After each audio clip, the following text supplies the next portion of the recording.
So now let's talk about the difference between ChatGPT and a Google search. So they both are AI-powered tools that differ in a few different ways. So let's first talk about the purpose. Of course, as we know, the Google search purpose is a search engine that helps you find links to information on the web.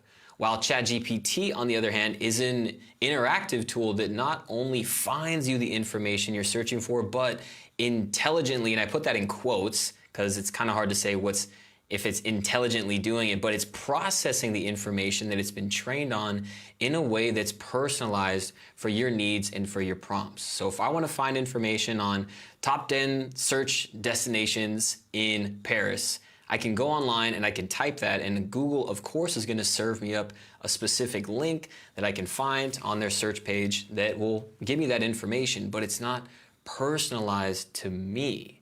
There's algorithms for Google that's showing you certain links and it's not showing other people that, depending on your demographic and where you live, but it's not really personalizing the information. ChatGPT, on the other hand, can grab that information and give me a list of the top 10 destinations, but in a personalized, conversational way. So we can get more information and it can be more specific to our use case. So the next thing is now the input.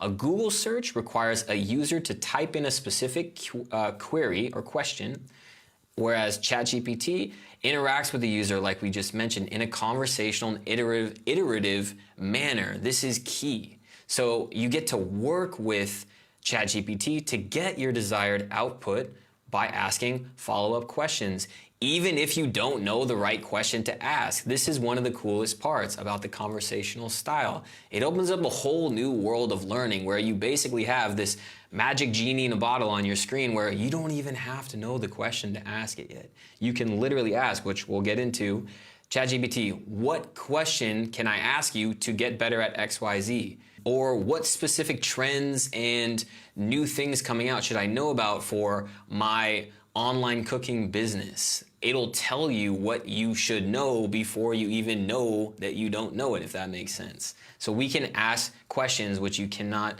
do on Google to get the answers that you want. Next up is output. So Google searches return a list of web pages related to your question, where ChatGPT can provide a single answer or a specific response. And an interesting statistic that I came across recently was that 40% of first clicks on a Google search, that user generally returns to the search page. So what this means is when you're doing a Google search, you find your page of information, you look at the different links, you click on the first, second, or third link, and you go back to that search, and then you click another link. That's generally stating that you're probably not finding the specific answer on the first link that you clicked. So it's actually not as effective as you'd like to be getting that information quickly. So ChatGPT is going to serve you that information, especially when you give the correct prompts to get it on the first search versus the second, third, or fourth search. And the last point is the scope, and this is going to change with time, but right now, currently, Google has much more access to more current and a larger amount of information on the web that is current today. ChatGPT is limited to a certain amount of information that it was trained on.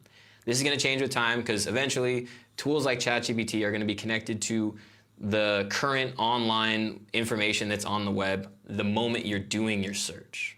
So in short, Google is a search tool to find information on the web, while ChatGPT is a conversational tool that can help you get the right questions to ask and then synthesize large amounts of that information for your specific needs. So as we dive into this course, once we get these basics figured out, we're going to learn how you can use this tool for your business and for your personal life.